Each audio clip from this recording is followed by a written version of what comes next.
Hello everyone. तो हम आज बात करने वाले हैं खेसारी लाल यादव जी और इंदु सोनाली के एक बहुत ही बेहतरीन वीडियो सॉन्ग के बारे में, जिसे गाए हैं खेसारी लाल यादव जी और इंदु सोनाली जी। और वीडियो में है खेसारी लाल यादव जी और अमरपाली दुबे जी।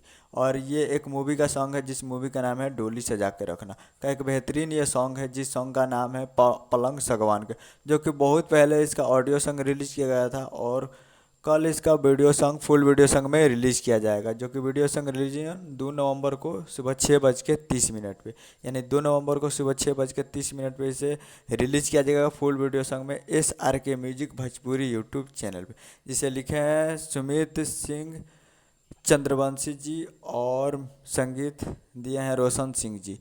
तो आप लोग जाइए कल सुबह में 2 नवंबर को सुबह 6:30 पे SRK म्यूजिक पे फुल वीडियो सॉन्ग रिलीज़ किया जाएगा। तो उम्मीद करें वीडियो चला तो चैनल को सब्सक्राइब करके बेल आइकन प्रेस कीजिए। मिलते हैं अगले वीडियो में, तब तक के लिए जय हिंद, जय भोजपुर।